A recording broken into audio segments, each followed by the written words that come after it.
Okay, my name is Physic. Let's talk about work and energy. Okay, what is work? Work is defined as the energy transferred by force. That's the energy and force. We focus on this first, and let's talk about the define of the energy. Energy is a ability to do work. For work, in physics have like three or two things to call on. Like for me is work done. Work done formula is force time by the distance. Okay, let's for the force is use Newton and distance is the meters for the SI unit. Okay, so we look at this first. Like the one object is moving is applied force like 10 Newton and the distance is like 6 meters. Okay, so we just write the given first. The given for this is work equal none. We have to find the work, and the force is 10 Newton and the distance is 6 meters. Okay, so we just use the formula F equal S. So we got the like 10 times by 6 equals 6. We use Newton and meters. We use it like Newton meters, or in energies can call by joules. Yes, and let's talk about it. Next one, the energy formula.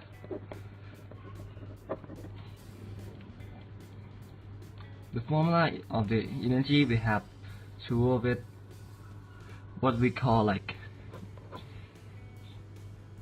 the potential energy. Potential energy is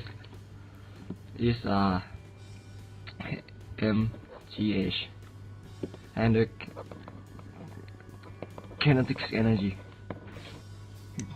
The kinetic energy is defined as half mv square. This is the mass, is the velocity, and square. Here we have like two of it. For the g is the gravity, and the h is the height.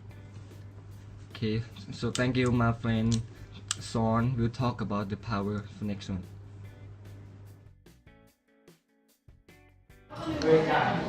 Hello, my name is Son Son, number 4 from group Chang. I will be talking about power.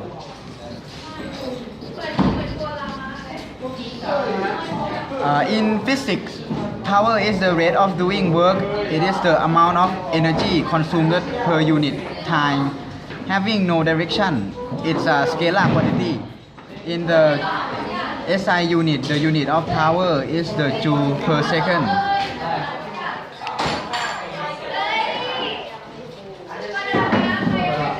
Known as the watt.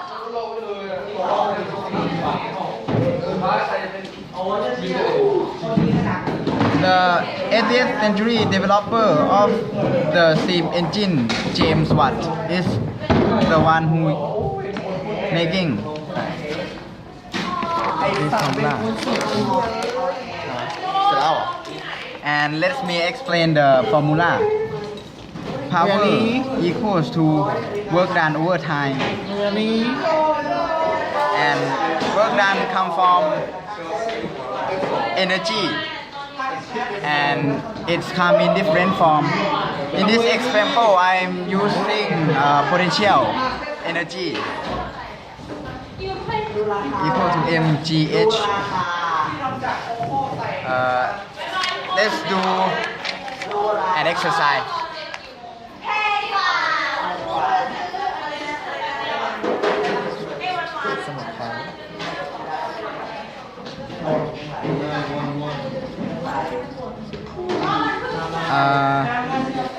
There's a runner who would like to go up the stair, and we will be calculating the power,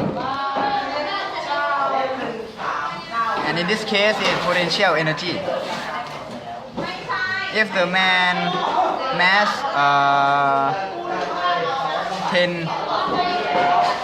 50 kilograms and the gravity is 10, the height of this is 3 meters, and the time he used it is 20 seconds. The calculation would be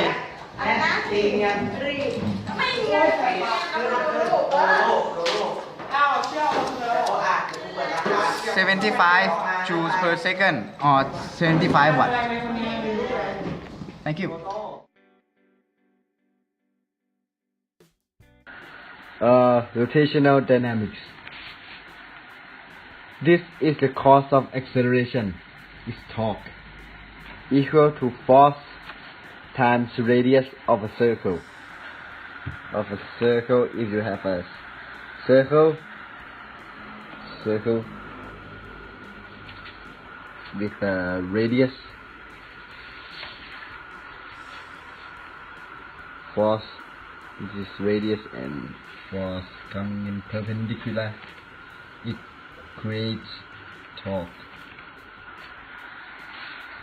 And this is the resistance to the acceleration in angular, is called inertia, equal to mass times radius square. So inertia is a different for in every object. So such as like in cylinder it is 1/2 mr square. In a sphere is 205 mr square or something like that. And from Newton's second law, sigma torque is equal to I times alpha. Alpha I mean inertia, and alpha mean angular acceleration.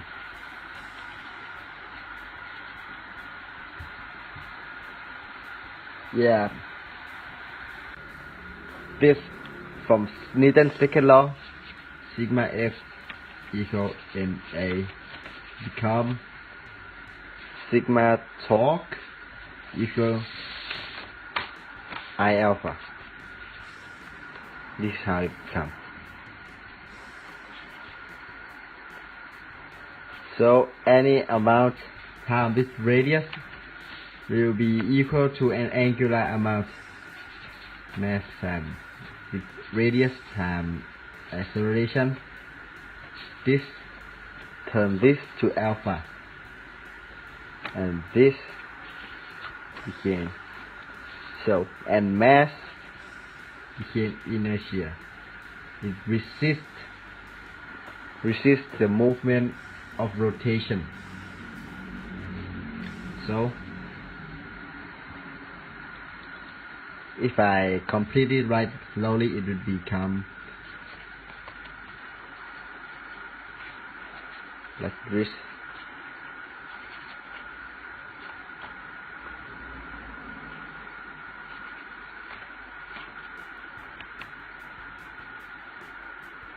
So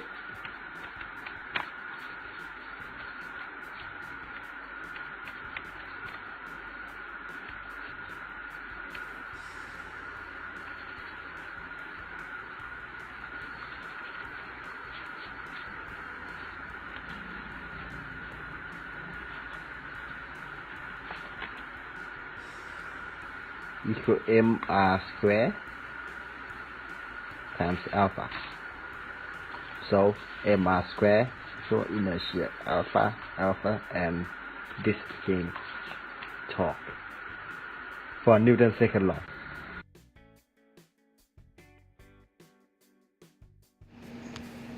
Okay, today we will talk about circular motion.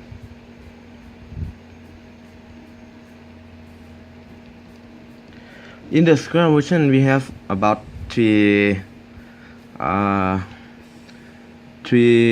like sigma. Sigma in circular is the angle turned by an object, or we like if we call in the normal formation formula we will call about S. This is angular displacement. Okay, next is omega. Omega is the angular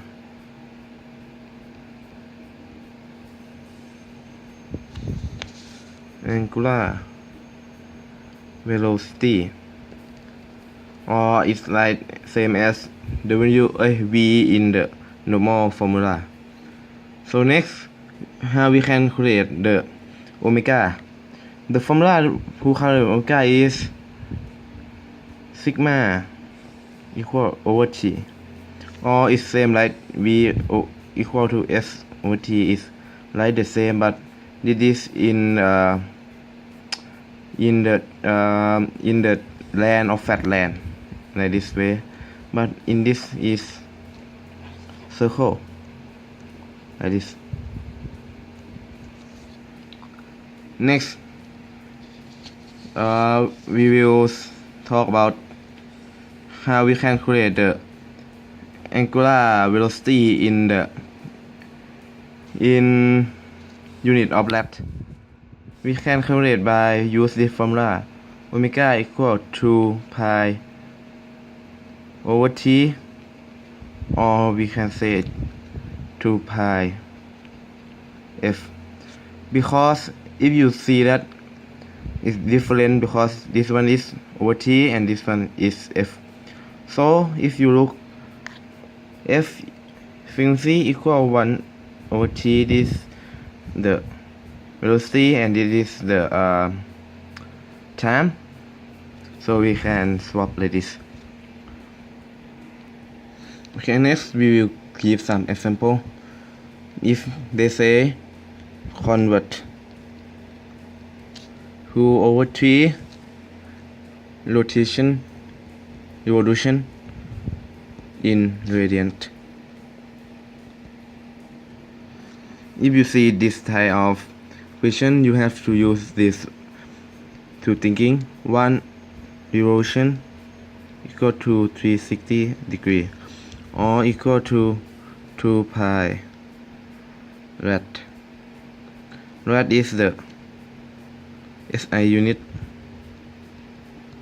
Okay, next we can create change to revolution to radian equal to 3 revolution equal to x like this. So we just we just do the simple calculation. 1 over 2 over 3 equal to 360 over x. So we just do this cross multiplication. X equal to 360 times 2 over 3 cut 102 x equal to 240 degree, just like this. Okay, next one we will talk about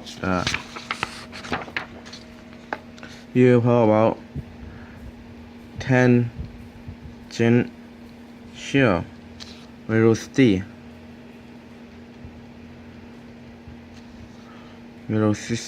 Or in like this not like the same we calculate, but it's just the same.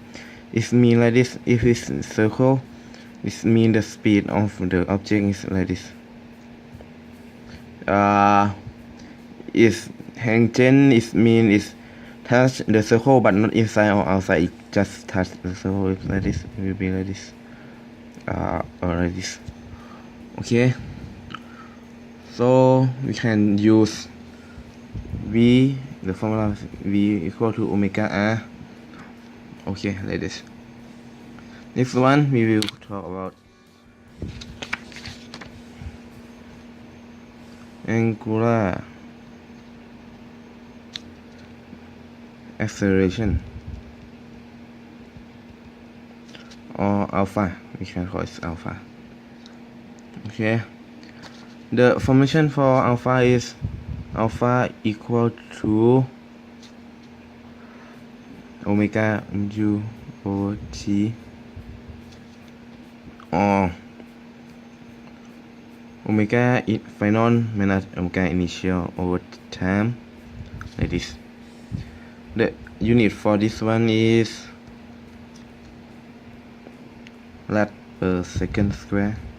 It's same, the rad is mean rad meter per second square is the same unit, but it changes meter to rad in the circle. Okay, next one.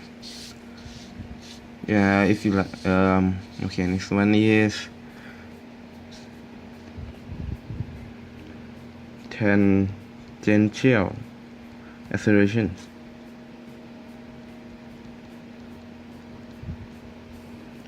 Or A. It's just the same on the omega. This one is mean A equal to V final is V initial over T. Okay, like that. Or we can think that it's same like this. So we can think that A equal to alpha, like this is only this. And if you want to find the distance for the tangential displacement, will be like okay, tangential displacement, or we can say like linear displacement. We can say like this. Is the we can change from like S equal to sigma r, like this. It's simple, like we just took from the circle like this. We just took from this one omega and sigma, and we multiply r with radian, we will get A, S, and like V. It's simple. Okay, now I will write down the relationship between linear equation and angular equation. It just like the same one, but we change like S to sigma, omega to V, V to omega, and T to radiant. Okay, so we like S equal to Vt, V final equal to V initial plus U in V initial plus At. Next one, V equal to V average equal to V final plus V initial divided by 2. Okay, I will write down. Okay, initial plus 1 over 2 At square V final square equal to V initial square plus 2 As. Okay, this is the linear equation.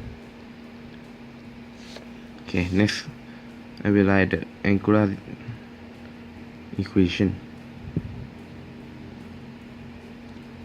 Here the angular equation is from this to this, omega equal to omega r. This one, omega final equal to omega 0 plus At,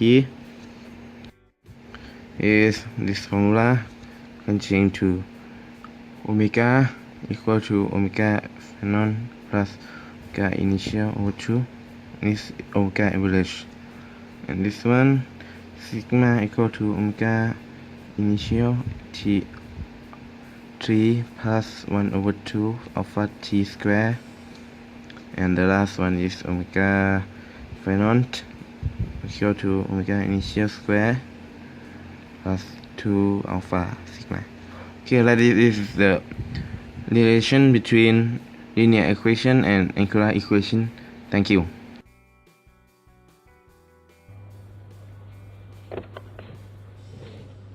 Hello everybody, my name is Pichirapon Anandratana Vimon, number 13 5A. Today I'm gonna talk about universal gravitation. It's a third law of Newton.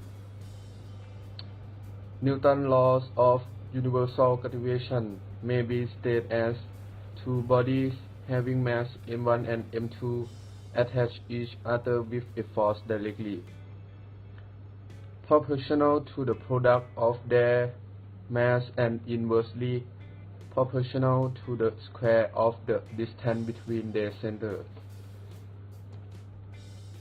The formation of this law is Fg equal G m1 m2 over r2 at this.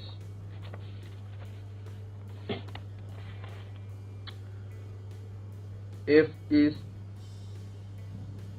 for gravitational force on the center body. G is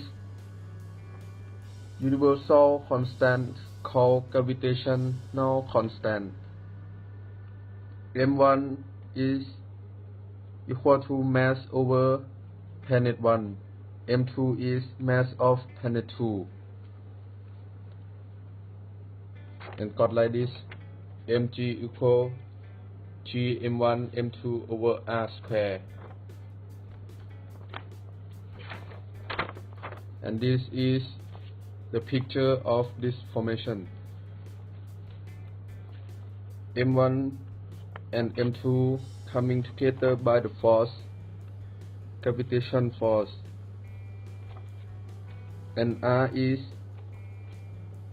the distance between center of these two planets at this picture. And I will show you some of the example.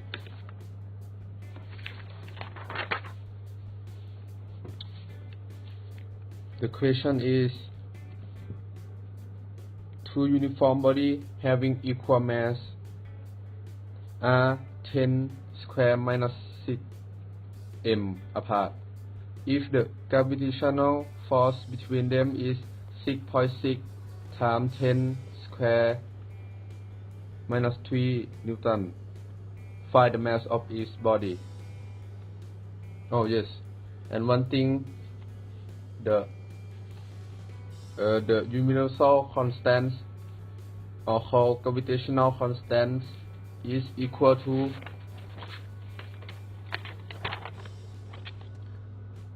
6.67 times 10 equal minus 11. Okay, and I will do this example.